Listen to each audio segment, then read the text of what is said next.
All right, joining me now are Pete Fortier and Randy Stanford, the head coach and the defensive coordinator for the defending Coast Valley League champion Valley Christian Academy Lions, the kings of 8-man football. Very different kind of football from the 11-man. It's very enjoyable, very entertaining, and regularly very high scoring. How are you doing, gentlemen? Doing fine, thank you. Doing well, thanks. Now, you're a private school. You have really just about gotten started, but you haven't even had practice yet. No, we'll start Monday with full pads, so 3 o'clock. All right. Because it's a small school, you get to really know the kids. I mean, even somebody like me, where I go to a lot of different schools, you really get to know these kids because it's such a small team. Sometimes it feels like these kids have been there forever, but eventually they do graduate. Yeah. And you lost a couple of really talented players, didn't you? Right.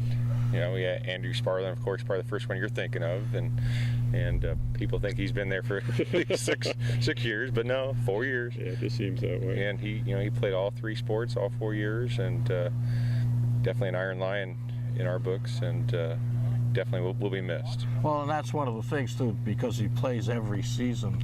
His name is always in the paper. We're always seeing him.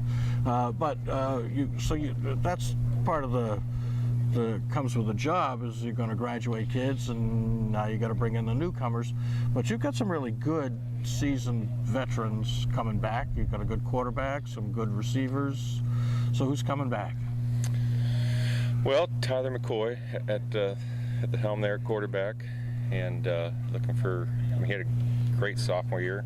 Going back through my years of coaching, he's my first sophomore quarterback that did a whole season there, and so coming back as a junior, and I know he's going to step up his game.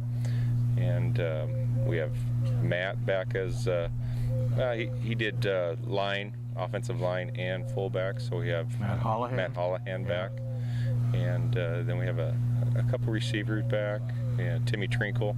Great hands. He blossomed last year. He's gotten taller. He's gotten faster. I saw that. And another 3-sport athlete for us, and looking for great things from him. And we got some newcomers that were played for us a couple years ago. They're going to be coming back this year. That will help us out this year. All right. So now on the other side of the ball, it's a lot of times in 8-man the same names, right? A lot of times, yeah. It would be nice if we had enough kids that we could not have so many going both ways, but I anticipate probably having 5, 6, 7 kids going both ways again this year. Just, it's inevitable in a small school.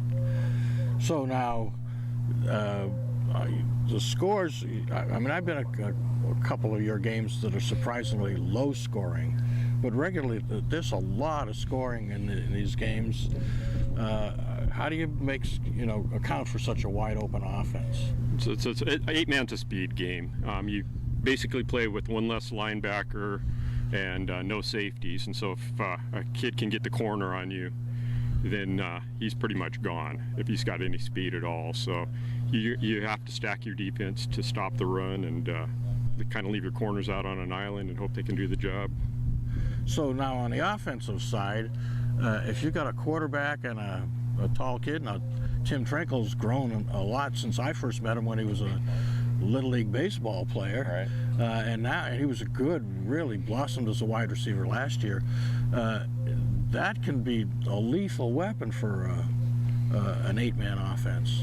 And Timmy's got some great hands, and of course he pitches on the baseball team and catches and plays wherever we need him. Of course with small schools, but he's got one of the best hands that we've had, and looking forward to a lot of touchdowns from him this year. Now it's 8-man, so you've got big gaps on like the offensive line and defensive line when you're playing that side of the ball. But if you can get a running back through, get that, either hit the corner or through the middle, a lot of times that can lead to a quick score. That's correct, yes. That's, like I said, that's why we try to stack our line a little bit, gear up more for the run than we do the pass, because strange as it seems, 8-man's more of a running game than it is a passing game. And yeah, I mean, you got to have good linebackers. You got to have a good defensive line. So now, your offense, you think it'll be ready to go? Will you mix in the run? Yeah, you know, in the years past, we've been close to 50-50 run and pass, and it kind of gravitates to more run than pass. And this year could be different. We'll see. All right. Well, we'll see. Now you've got. I was looking it up. An 8-game schedule right now. As of right now, we are looking for one more game. Yeah, because you can go 9 in 8-man. We do have a big scrimmage coming up here in actually 2 weeks from today. Yeah. And the carnival. The carnival, and that's a lot of fun, and looking forward to that. And there's going to be 4 teams in that. So and then Laguna Blanca is not in our league, but they're going to come to our carnival again this year. And then when do you kick off your season? Well, I am looking for the week after that, but right now I have a bye that week, so we'll be heading an away game for our first game as of right now, but we're hoping to get a home game for our first game. Yeah, October 6th, Fraser Mountain. So. Oh, that's a long ride. Well, good luck. Good luck on the season. Thank you, gentlemen, for joining us today. So, Valley Christian Lions, Coast Valley League champs, are going to see if they can do it again. Thank you. Thank you.